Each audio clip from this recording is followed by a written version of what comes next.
Good evening students and welcome to our YouTube channel career solution. मैं आपका teacher विकास कुमार। सबसे पहली बात कि आप लोग बहुत ही ज़्यादा अपने स्वास्थ्य पे ध्यान दें, हेल्थ पे ध्यान दें, क्योंकि सिचुएशन बहुत ही क्रिटिकल चल रहा है कोविड-19 को लेकर। So stay safe, stay home. चलिए इस चीज़ के साथ हम लोग अपनी पढ़ाई को शुरू करते हैं। एक्चुअली 2 दिन वीडियोज़ नहीं जाने का कारण था बहुत ही बैड वेदर कंडीशन आप देख ही रहे हैं। पूरे बिहार में पानी हो रही है कंटिन्यू, और शहर जो है मेरा पूरा फ्लडेड हो चुका है। इसी कारण से परेशानी थी, लेकिन आज परेशानी समाप्त हुई तो मैं आपके साथ क्लास लेकर फिर से कंटिन्यू हूँ। आज हम लोग कुछ एरर्स करेंगे और कुछ common preposition feelers based questions करेंगे। ये सारे क्वेश्चंस आपके एग्जाम्स के लिए काफ़ी हेल्पफुल हैं, इसलिए मैं उम्मीद करूँगा कि आप इसे कंटिन्यू पूरा एंड तक देखेंगे ताकि कुछ नया सीख सकें। चलिए हम लोग देखते हैं अपने पहले क्वेश्चन से। पहला क्वेश्चन है, there is no need to line up in queues to pay bills and no need to look for change while making a payment.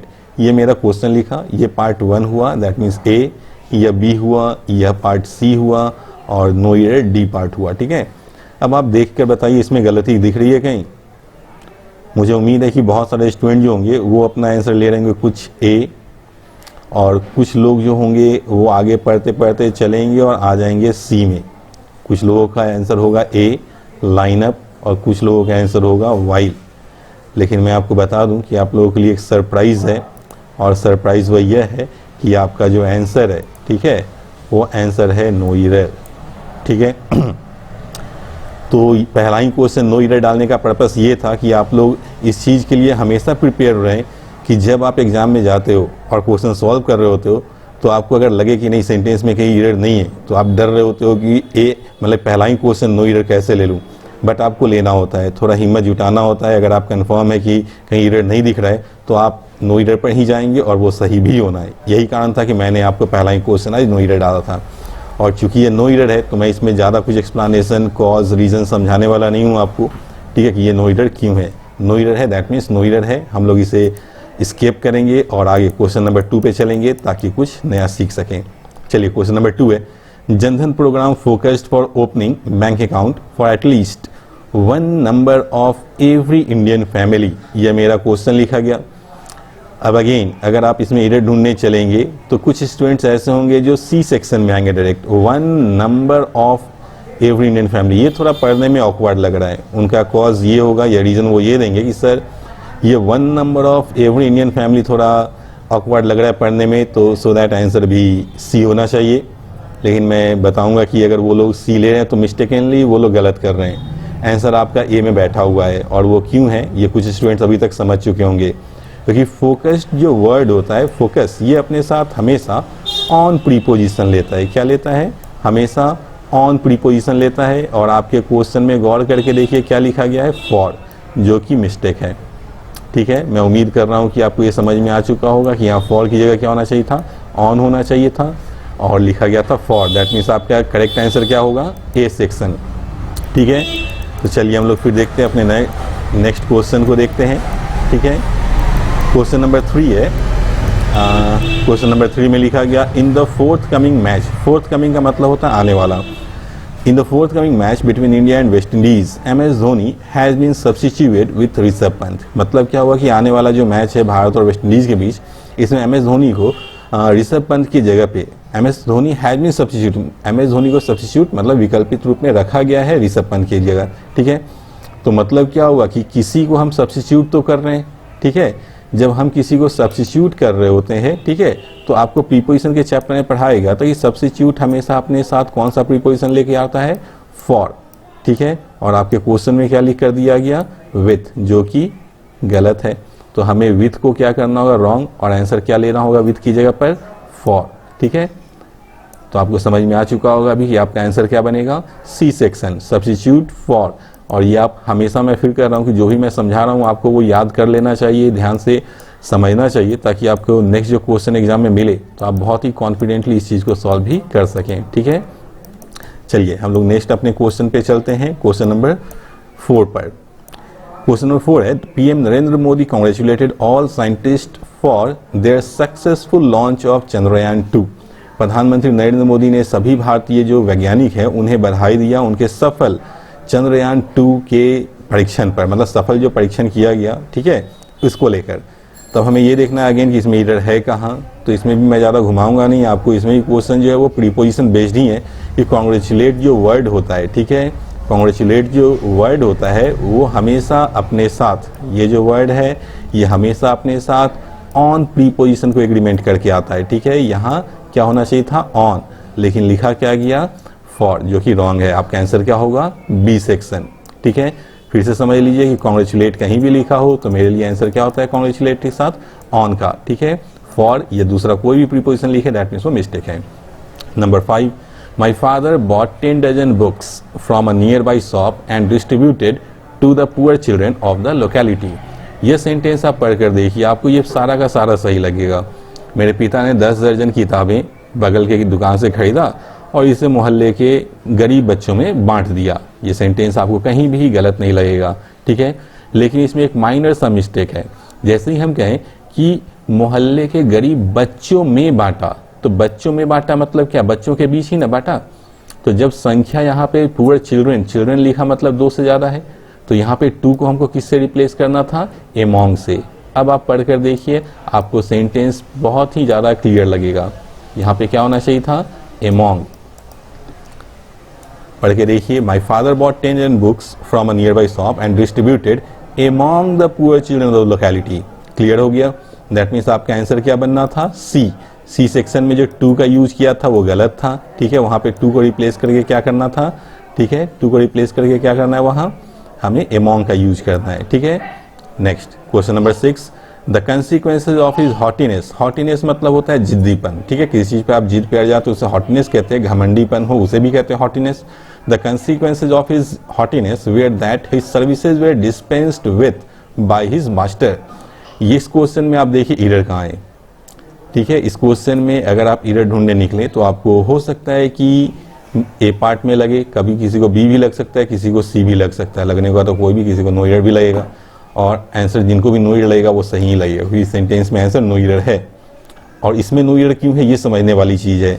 आपको हमेशा ऑफ का ध्यान रखना होता है कि ऑफ के पहले जो भी नाउन लिखा होता है वो मेरा सब्जेक्ट होता है, ठीक है। तो ऑफ के पहले कंसिक्वेंसेज लिखा प्लूरल, तो इसके बाद मेरा जो रूल कहता है कि ये चेक करना कि भर प्लूरल है या नहीं। तो हम आगे देख रहे हैं मेरा भर भी वेयर प्लूरल यूज किया। फिर दूसरी चीज आगे देखिए, फिर सर्विसेज प्लूरल नाउन यूज किया तो मेरा वेयर भर भी प्लूरल यूज किया। डिस्पेंस्ड, अब ध्यान रखने का चीज यहीं पे है कि डिस्पेंस्ड जब भी लिखा मिले तो इसके साथ हमेशा विथ प्रीपोजिशन आना ही चाहिए, और डिस्पेंस के साथ यहाँ विथ भी लिखा है, मतलब मेरा सेंटेंस क्या था, बिल्कुल ही सही था। इसीलिए आपको ये बताया गया कि सेंटेंस में नो ईरर है। अब आपको सीखने का चीज इसमें 3 चीज है। ऑफ के पहले जो आए वो मेरा सब्जेक्ट, अब जो सब्जेक्ट हो उसके अकॉर्डिंग आगे वर्ब को प्लेस करना है, ठीक है। यहाँ तो ये दोनों मैच कर गया, मतलब सही है। तीसरी चीज क्या समझाया गया कि डिस्पेंस के साथ हमेशा विथ प्रीपोजिशन लगाते हैं, मतलब होता है सेवा समाप्त कर देना, और यहाँ डिस्पेंस के साथ विथ भी लगाए, मतलब ये पूरा का पूरा सेंटेंस मेरा सही था। मेरा आंसर क्या लेना था, नो ईरर, ठीक है। हमारा आंसर बना नो ईरर। चलिए हम लोग चलते हैं अपने नेक्स्ट क्वेश्चन की ओर। Question number 7। अगर बोरिंग लग रहा हो पढ़ाई इस तरह से तो बगल में 1 कप चाय, ठंडा पानी, ठंडा नहीं रखिएगा गर्म पानी रखिएगा, कोरोना चल रहा है, हेल्प मिलेगा। चलिए question number 7। Autonomy is the best ability of an animal to cut down a part of its body at will. बोल रहा है ऑटोनोमी ये एक क्षमता होती है किसी भी जानवर की कि वो अपने शरीर के किसी भी अंग को काट कर नीचे गिरा देता है अपनी इच्छा से, ठीक है। तो ये तो सेंटेंस लिखा। अगेन इसमें आपको अगर ईरर ढूंढने को कहा जाए तो बहुत सारे बच्चे ऐसे होंगे जिनको कुछ समझ में नहीं आएगा, या बहुत सारे तेज बच्चे ऐसे होंगे जो हमेशा फ्रेजल वर्ब जहाँ भी है उस पर दिमाग लगाएंगे, ठीक है। तो आपको भी मैं यही सुझाव दूंगा या सजेस्ट करूंगा कि जब भी फ्रेजल वर्ब आ जाए सेंटेंस में और आपको कहीं भी आंसर सजेस्ट ना लगे तो तुक्का मारने के लिए आप हमेशा क्या लेंगे, फ्रेजल वर्ब पे ही तुक्का लगाएंगे। मोस्ट ऑफ द केस में सही होगा, सम ऑफ द केस में ये गलत होगा। आप ये मत कहिएगा सर हो करके आप गलत या तुक्का मारना सिखा रहे हैं, ऐसी बात नहीं है। मैं आपको एक वे बता रहा हूँ, आप इसको प्रैक्टिस करके देखिए, आपका मैक्सिमम क्वेश्चन भी सही होगा। और ये गलत क्यों है ये भी समझिए। कट डाउन का मतलब होता है काटना, ठीक है। शरीर के किसी अंग को काटा जाए, ठीक है। अगर हम शरीर के किसी अंग को काटते हैं तो उसके लिए फ्रेज होता है, ठीक है, कट ऑफ। सॉरी 1 मिनट, हम लोग उसके लिए क्या फ्रेज यूज करते हैं, कट ऑफ का यूज करते हैं, ठीक है। यहाँ जो डाउन लिखा गया था यहाँ पे क्या होना चाहिए था मेरा, ऑफ, तब मेरा सेंटेंस सही होगा। ये एग्जैक्ट और सही फ्रेजल फॉर्म का यूज कहलाएगा। और ध्यान ये रखना है कि ऑफ में डबल एफ का यूज करना होता है। अगर सिंगल एफ यहाँ पे आप यूज किए कट ऑफ तो सेंटेंस वापस गलत हो जाएगा, ठीक है। कट ऑफ का मतलब क्या होता है, शरीर के किसी अंग को काटना। और इस सेंटेंस में भी यही कहा था कि जानवर जब अपनी इच्छा से अपने शरीर के किसी अंग को अलग कर दे तो उसे हम लोग क्या कहते हैं, ऑटोनोमी कहते हैं। तो यहाँ पर क्या हो जाएगा, डाउन कीजिएगा ऑफ, ठीक है। उम्मीद है आप समझ चुके होंगे। और इससे रिलेटेड क्वेश्चन भी आपको मिलता है एग्जाम में, ठीक है। ये आपको ईरर में तो नहीं मिलेगा लेकिन फीलर्स में जरूर से मिलेगा। चलिए क्वेश्चन नंबर 8 पे चलते हैं। It is now clear that he was a clean man in politics and his personal dealings. बोल रहा है यह स्पष्ट है कि वो एकदम स्पष्ट आदमी है, मतलब साफ सुथरा आदमी है राजनीति में भी और अपने जो व्यक्तिगत लेन देन होता है उसमें भी। यही सेंटेंस का हिंदी हुआ। चलिए हम लोग इसमें गौर करते हैं कि सेंटेंस में एंड लिखा मिला, तो आपको मैंने रूल सबसे पहला क्वेश्चन जो आप गौर करेंगे तो एंड का ही था। चलिए क्वेश्चन नंबर 8 में भी देखते हैं। एंड जब भी लिखे ना तो हम लोग एंड के पहले, ठीक है, और एंड के बाद में रिलेशन को चेक करते हैं। दोनों तरफ का रिलेशन सेम होना चाहिए, ठीक है। जो रिलेशन पहले वही बाद में फॉलो करता है। चलिए गौर करते हैं। एंड के पहले लिखा इन पॉलिटिक्स, अगर पॉलिटिक्स यूज किया तो उसके लिए प्रीपोजिशन इन का यूज किया। तो एंड के बाद लिख रहा है हिज पर्सनल डीलिंग्स, अपने व्यक्तिगत लेन देन में। तो मे के लिए यहां भी क्या होना चाहिए था, एक प्रीपोजिशन आना चाहिए था हिज के ठीक पहले, जो कि मिसिंग है। तो यहां भी हमने क्या करना है, इन प्रीपोजिशन को प्लेस कर देना है और सेंटेंस मेरा सही हो जाएगा। सेंटेंस क्या बनेगा, it is now clear that he was a clean man in politics and in his personal dealings. ये मेरा सही सेंटेंस बनेगा। तो आप समझ चुके होंगे कि आपका आंसर कहाँ था, सेक्शन नंबर सी में, ठीक है। और एक चीज समझ में आए शायद नहीं है लेकिन हम बार बार समझाते हैं, आप लोगों को पूरे वीडियो में समझा चुके हैं कि जब भी एंड लिखा मिले तो उससे रिलेटेड आपको एग्जाम में 1, 2, 3 क्वेश्चन तक रहता है। आपको बस एंड से रिलेशन चेक करना है, पहले और बाद का आपका नंबर आपके पास मिलेगा पॉजिटिव। क्वेश्चन नंबर 9 है, it is useless to flee away. चलिए बहुत ही ईजी क्वेश्चन है, इसमें ज्यादा समय नहीं लेंगे आपका। कभी भी फ्ली के साथ अवे लिखे तो ये गलत होता है। ये मैंने आपको सुपरफ्लुअस चैप्टर में भी डील किया था और आज अगर आप वीडियो देख रहे होंगे तो ये वीडियो आज भी अपलोड किया गया है, प्रीवियस वीडियो है, आपको समझाने के लिए पहले भी लोड किया गया है आज कि फ्ली के साथ अवे नहीं आता है, ये सुपरफ्लुअस एक्सप्रेशन होता है। जब भी फ्ली अवे लिखे तो हम इसमें 2 कंडीशन लागू कर सकते हैं। या तो फ्ली को हम क्या लिख सकते हैं, रन। फ्ली को हम लोग किस चीज में चेंज कर सकते हैं, रन में, ठीक है, रन अवे। या नहीं तो हम डायरेक्ट क्या कर सकते हैं, अवे को हटा भी सकते हैं। तो 2 कंडीशन है, या तो रन अवे कर लीजिए या तो सिर्फ फ्ली कर लीजिए, दोनों ही कंडीशन सेटिस्फाई करेगा, ठीक है। चलिए हम लोग चलते हैं फिर अब अपने नेक्स्ट क्वेश्चन, क्वेश्चन नंबर 10, जो कि ईयर का लास्ट क्वेश्चन है, ठीक है। The new committee was blamed for loss caused by the flood comprised 10 members. बोल रहा है कि नया जो समिति है उसे ब्लेम किया गया, जो भी फ्लड हुआ उसके कारण, फ्लड में जो नुकसान हुआ उसके कारण नए समिति को ब्लेम किया गया जिसमें 10 मेंबर्स थे। ये सेंटेंस का हिंदी हुआ। आपको ध्यान क्या रखना है कि कमिटी जो वर्ड होता है, ठीक है, टीम, आर्मी, जूरी, कमिटी, यही 4 वर्ड आपको मैंने नाउन में पढ़ाया था कि टीम, आर्मी, कमिटी और जूरी, ये जो वर्ड होता है ये कलेक्टिव नाउन है। ये सिंगुलर और प्लूरल दोनों फॉर्म में यूज करते हैं। अगर सेंटेंस का मतलब नेगेटिव आ जाए तो इनके साथ वर्ब प्लूरल आएगा। अगर सेंटेंस का मतलब पॉजिटिव आए तो इनके साथ वर्ब सिंगुलर आएगा। The committee was blamed, blame मतलब इनको क्या किया गया, इन पे आरोप लगाया गया, मतलब निगेटिव सेंस आ गया। जब निगेटिव सेंस आया तो वाज की जगह क्या होना चाहिए था, वेयर। क्योंकि कमिटी अब मेरा क्या हुआ, प्लूरल फॉर्म में चेंज हो गया, तो हम इसके साथ वर्ब भी क्या यूज करेंगे, प्लूरल फॉर्म में, और यहाँ पे वाज की जगह वेयर का यूज कर लेंगे, मेरा सेंटेंस सही हो जाएगा। उम्मीद है अभी आप ये क्वेश्चन को समझ चुके होंगे।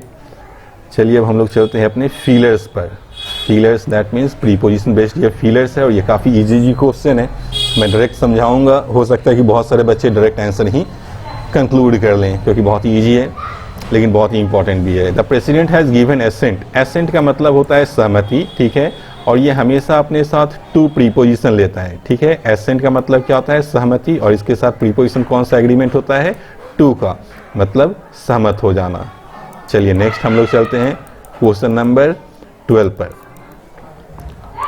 एक्वेंट डैश अ स्ट्रेंजर, तो एक्वेंट का मतलब होता है परिचित होना, और ये वर्ड हमेशा अपने साथ विथ प्रीपोजिशन लेता है। एक्वेंट विथ मतलब परिचय या परिचित होना। मैं इसमें आपका समय नहीं ले रहा हूँ जानबूझकर, क्योंकि जो वर्ड अपने साथ एग्रीमेंट लेता है हमें उसी पे ध्यान देना है। कौन हो सकता है या कौन नहीं, उसके पे ध्यान नहीं देना है, ठीक है। एक्वेंट विथ लेता है एग्रीमेंट, इसका मतलब होता है परिचित होना, आपको ये ध्यान रखना है। आंसर आपका बी हो चुका है। Question number 13, one should think over the matter before jumping dash the conclusion. तो हम लोग हमेशा बोलते हैं जंप टू द कंक्लूजन, कुछ लोग बोलते हैं जंपिंग ऑन द कंक्लूजन, क्योंकि उन लोग पढ़े होते हैं जंप हमेशा ऑन या अपॉन लेता है, तो वो लोग चले जाते हैं ऑन या अपॉन के ऊपर, जबकि देखिए यहाँ पे ऑन दिया भी है आपको, जो कि मिस्टेकनली अगर आप लेंगे तो मिस्टेकनली गलत होना ही है। आंसर क्या लेना है? Jumping to. आंसर आपका हो गया है डी सेक्शन, आपका आंसर हो चुका है। ठीक है, जंप टू अ कंक्लूजन ये एक्सप्रेशन भी होता है और ये सही एक्सप्रेशन होता है। ठीक है, चलिए नेक्स्ट है question number 14, many religious people believe in many rituals to ward. Rituals का मतलब होता है रीति रिवाज, जो भी लोग करते हैं उसे हम लोग कहते हैं परफॉर्म करते हैं, रीति रिवाज उसे कहते हैं रिचुअल्स। बोल रहा है बहुत सारे धार्मिक लोग हैं वो विश्वास करते हैं बहुत सारे रीति रिवाज में, टू वार्ड डैश एविल्स, की बुराइयों को वो क्या करें? भगा सके, दूर रख सकें। तो भगाना या दूर रखना इसको हम लोग कहते हैं वार्ड ऑफ। ठीक है, ये फ्रेजल होता है वार्ड ऑफ। ठीक है, आप याद रखेंगे वार्ड के साथ ऑफ लगता है और डबल एफ लगता है। यहाँ देखिए सिंगल एफ भी लिखा है ऑफ में, जो कि गलत है, वार्ड ऑफ। ठीक है, आंसर क्या होगा आपका? C section. अगेन ये सारा मैं कहूँगा बहुत ही इंपॉर्टेंट प्रीपोजिशन लिस्ट है, फीलर्स बेस्ड में आप याद रखेंगे। ये कहने का बहुत ही कॉमन है लेकिन बहुत ही काम का चीज़ है। We often go fishing dash the river bank. ठीक है, अब देखिए बोल रहा है कि हम लोग अक्सर मछली पकड़ने रिवर बैंक के डैश में जाते हैं। तो यहाँ ऑप्शन में एक है टू वर्ड्स। टू वर्ड्स मतलब की ओर, नदी की ओर जाते हैं, इनसाइड नदी के अंदर जाते हैं, एलोंग नदी के किनारे जाते हैं, एक्रॉस या नदी की एक ओर से दूसरी ओर जाते हैं। तो यहाँ पे बहुत सारे बच्चे का बहुत सारा ये होगा, क्या कहते हैं, कन्फ्यूजन होगा कि सर ये भी आंसर हो सकता है, वो भी ले सकते हैं, वो भी ले सकते हैं। लेकिन हमें एग्जाम में क्या करना होता है ना कि चार में से जो ऑप्शन बेस्ट सुइटेबल होता है वही ऑप्शन चूज करना होता है। तो आप ये देखेंगे कि इन चार में बेस्ट ऑप्शन कौन सा सुइटेबल है। तो देखिए अक्सर आप देखते होंगे, फिल्म हो, रियल लाइफ हो, प्रैक्टिकल लाइफ, आप अक्सर देखते होंगे कि मछली पकड़ने लोग कहाँ जाता है? एक बंसी बना लिया और नदी के ठीक बैंक मतलब नदी के किनारे बैठ गया। तो उसे हम लोग नदी के किनारे जो बैठता है तो उसको हम लोग क्या कहते हैं? उसको एलोंग कहते हैं, just parallel side of the river. मान लिया नदी है, ठीक है, सॉरी ये नदी है, ठीक है, और यहाँ पे हम बैठेंगे तभी तो हम यहाँ पे फिशिंग का रॉड लगाकर मछली पकड़ेंगे। तो ये जो हम बैठे और ये जो नदी है मेरा, ये क्या हो गया? जस्ट पैरेलल, इसी को हम लोग क्या कहते हैं? एलोंग कहते हैं। तो मेरा आंसर क्या होना चाहिए था? सी। अगर जो लोग डी लेंगे, बी लेंगे या ए लेंगे वो गलत करेंगे। लॉजिक चाहे वो कुछ भी पुट कर लें, वो सारा का सारा लॉजिक गलत ही प्रूफ होना है। ठीक है, आंसर क्या हो जाएगा मेरा? अप्रोप्रिएटली सी। चलिए क्वेश्चन नंबर 16 है, he was cot cheating dash the examination. अब बताइए, बोल रहा है कि वह एग्जामिनेशन के दौरान चोरी करते पकड़ा गया, यही होता है हिंदी। ठीक है, तो आप लोग समझ चुके होंगे कि ऑप्शन नंबर ए और ऑप्शन नंबर बी, ठीक है, ये तो गलत है, क्योंकि एग्जाम से पहले भी नहीं पकड़ा जाएगा ना एग्जाम के बाद में पकड़ा जाएगा। जब भी होगा तो एग्जाम के दौरान चोरी कर रहा था तभी तो पकड़ा गया। और दौरान का इंग्लिश वाइल भी होता है और ड्यूरिंग भी होता है। अब बताइए, आप खुद डिसाइड कीजिए कि वाइल ले आंसर या ड्यूरिंग ले। तो सही आंसर होगा डी, ड्यूरिंग। ड्यूरिंग इसलिए होगा क्योंकि एग्जाम का कुछ ना कुछ टाइम पीरियड जरूर से रहा होगा, 1 घंटे का, 2 घंटे का, आधे घंटे का, 10 मिनट का, जो भी टाइम पीरियड हो। तो जब समय एक सर्टेन होता है और उस पीरियड में कोई चीज होता है तो उसके लिए हम लोग ड्यूरिंग यूज करते हैं, वाइल का यूज नहीं करते हैं। वाइल का यूज कब करेंगे? जब साइमल्टेनियसली कोई एक्शन हो रहा है। जैसे आप सड़क पे चल रहे हैं और कोई दोस्त उसी दौरान आपसे आके मिल रहा है, कोई आदमी सड़क पे जा रहा है उसी दौरान को उसका एक्सीडेंट हो जा रहा है। ठीक है, कोई आदमी गाना गा रहा है उसी दौरान कोई डांस भी कर रहा है। तो ये जो ड्यूरेशन होता है, ठीक है, इन बिटवीन टाइम, जिसको हम लोग कहते हैं इन बिटवीन नहीं, सॉरी, इसको हम लोग क्या कहते हैं? साइमल्टेनियस एक्शन, एक ही समय दूसरा काम होना। तो वहाँ वाइल का यूज करते हैं और इसीलिए मेरा क्या हो जाएगा आंसर सही? डी। अगर हम बोलेंगे तो आंसर क्या लेना होगा हमें? डी, ड्यूरिंग द एग्जामिनेशन, मतलब एग्जाम के दौरान चोरी करते हुए पकड़ा गया। क्वेश्चन नंबर 17 है, जेम्स वाइफ एक्यूज्ड हिम।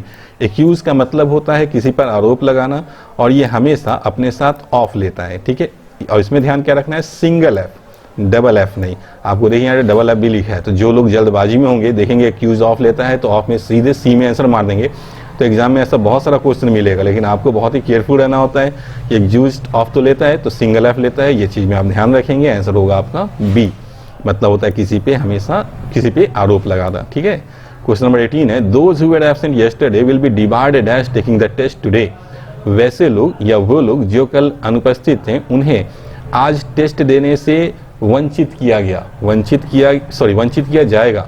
तो ये मैंने आपको प्रीपोजिशन में चैप्टर में पढ़ा चुका हूँ कि डिबार कहीं भी लिखा हो, डिबार का मतलब होता है वंचित करना, और डिबार के साथ हमेशा फ्रॉम प्रीपोजिशन लगाते हैं। अगर आप इसके साथ दूसरा किसी प्रीपोजिशन का एग्रीमेंट करते हैं तो वो गलत होगा और आपका नंबर भी माइनस में जाएगा। नेक्स्ट है second last question, there is a bridge dash the river. ये क्वेश्चन भी थोड़ा कंफ्यूजिंग है, बहुत सारे स्टूडेंट्स होंगे उनके मन में बहुत सारा डाउट होगा इस क्वेश्चन को लेकर कि ऑप्शन ये चारों आपको सुइटेबल लगेगा। There is a bridge over the river, there is a bridge above the river, there is a bridge across the river, या there is a bridge along the river. लेकिन मैं आपको फिर कहूंगा आंसर वही क्वेश्चन लेना है जो मोस्ट एप्रोप्रिएट हो। तो ब्रिज नदी को क्या करता है, नदी के ऊपर बनाया जाता है, ये तो कन्फर्म सी बात है। और नदी के ऊपर बनाएगा तो क्या करेगा, नदी को एक ओर से दूसरी ओर तक जोड़ने का काम करता है। तो जब कोई चीज एक ओर से दूसरी ओर हो, ठीक है, सपोज कि ये नदी है, ठीक है, और ब्रिज बना दिया हमने इस तरह से इस तरह, ठीक है, तो ये मेरा ब्रिज बना। तो नदी के इस ओर से मतलब यहां से लेके यहां तक, ठीक है, एक ओर से कहां तक गए, दूसरी ओर तक। तो इसके लिए हम लोग क्या यूज करना होता है, एलोंग, सॉरी क्या बोलेंगे, एक्रॉस, एक ओर से दूसरी ओर, तो इसके लिए क्या यूज करते हैं, एक्रॉस का। और अगर कुछ लोग ये अपना लॉजिक देंगे सर एलोंग भी हो सकता है, तो एलोंग अगर लेंगे तो उसका मतलब क्या होगा, सो देखिए एलोंग को हमने पहले डील किया था। मान लीजिए ये आपका नदी बह रहा है, ठीक है, ये पूरा नदी का एरिया है, ये पूरा नदी है, ये स्क्वायर शेप रेक्टेंगल, और एलोंग लेंगे तो ये हो गया आपका ब्रिज, ठीक है। तो ये नदी है आपका पूरा का पूरा, ठीक है, और ये आपका ब्रिज कंस्ट्रक्ट हुआ होगा, सही होने का तो हो जाएगा। लेकिन दोनों को अगर हम रिलेशन मिले तो मोस्ट अप्रोप्रिएट कौन है, ये या ये, तो निश्चित सी बात है ज्यादा अप्रोप्रिएट है। आंसर भी क्या लेंगे, सी। इसलिए दिमाग नहीं लगाना, आंसर हमारा सी हो चुका है, ठीक है। चलिए हम लोग नेक्स्ट क्वेश्चन, लास्ट क्वेश्चन देखते हैं आज के लिए। It is a common fact that children resemble, resemble का मतलब होता है चेहरा माता पिता के जैसा दिखना, ठीक है। और रिजेंबल के साथ अक्सर आपको टू प्रीपोजिशन लगा कर देता है, रिजेंबल टू देयर पेरेंट्स, जो कि गलत होता है। रिजेंबल के साथ हम लोग किसी भी प्रीपोजिशन का यूज नहीं करते हैं, ठीक है। रिजेंबल के साथ किसी भी प्रीपोजिशन का यूज नहीं करना होता है। हमारा आंसर क्या बनेगा, ए, नो प्रीपोजिशन, ठीक है। सेंटेंस बनेगा it is a common fact that children resemble their parents, मतलब होगा ये बहुत ही आम सच्चाई है कि बच्चे अपने माता पिता के जैसे दिखते हैं। ये तो हो गया आज का क्लास। मुझे उम्मीद है आप लोगों को पसंद आया होगा। अगर आपने फोकस्ड होकर देखा होगा तो आपको बहुत सारी चीज़ें नई सीखने को मिली होंगी। अगर आपको ये वीडियो पसंद आए तो प्लीज़ आप इसे लाइक करें, ग्रुप में शेयर भी करें, और साथ साथ मेरे चैनल को सब्सक्राइब भी करें। और जाने से पहले एक बात आज मैं न्यू कहना चाहूँगा कि अगर आप लोगों को कुछ भी इंक्वायरी करना हो, अगर आप लोगों को PDF चाहिए, सेट चाहिए, ठीक है, इंग्लिश का, तो आप कांटेक्ट में मतलब फीडबैक में अपना कमेंट दे सकते हैं, हम लोग उस पर फिर वर्क करेंगे। Thank you.